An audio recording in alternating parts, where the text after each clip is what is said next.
എല്ലാവർക്കും നമസ്കാരം. ഇന്നത്തെ വീഡിയോയിൽ വളരെ ഈസി ആയിട്ട് ഉണ്ടാക്കിയെടുക്കാൻ പറ്റിയ പടവലങ്ങ കൊണ്ടൊരു ഉപ്പേരിയുടെ റെസിപ്പിയാണ് കാണാൻ പോകുന്നത്. അപ്പോൾ അതെങ്ങനെയാണെന്ന് കണ്ടു നോക്കാം. ഇതുണ്ടാക്കാനായിട്ട് ഒരു ചട്ടി അടുപ്പത്ത് വെച്ചിട്ട് കുറച്ച് വെളിച്ചെണ്ണ ഒഴിച്ചു കൊടുക്കുക. വെളിച്ചെണ്ണ ഒന്ന് ചൂടായി വന്നത് അതിലേക്ക് കടുകിട്ട് പൊട്ടിച്ചെടുക്കുക.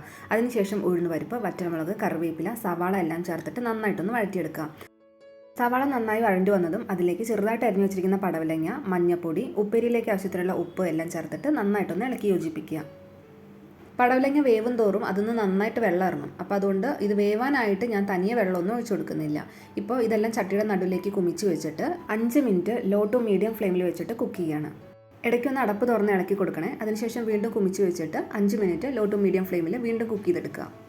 ഈ സമയം കൊണ്ട് ഒരു അരപ്പ് തയ്യാറാക്കിയെടുക്കാം. അതിനായിട്ടൊരു മിക്സിയുടെ ജാറിലേക്ക് ചിരകി വെച്ചിരിക്കുന്ന നാളികേരവും ഉപ്പേരിയിലേക്ക് എരിവിന് ആവശ്യത്തിനുള്ള പച്ചമുളകും ചേർത്തിട്ടൊന്ന് ഒതുക്കിയെടുക്കുക. ഇപ്പോൾ പടവലങ്ങ നന്നായി വെന്തിട്ടുണ്ട്. ഇനി ഇതിലേക്ക് നമ്മൾ ഒതുക്കി വെച്ചിരിക്കുന്ന നാളികേരം ചേർത്തിട്ട് ഇളക്കി കഴിഞ്ഞാൽ പടവലങ്ങ ഉപ്പേരി റെഡി. അപ്പോൾ എല്ലാവരും ട്രൈ ചെയ്ത് നോക്കിയിട്ട് അഭിപ്രായം അറിയിക്കുക. അടുത്ത വീഡിയോയിൽ മറ്റൊരു റെസിപ്പിയുമായി കാണാം. എല്ലാവർക്കും നന്ദി.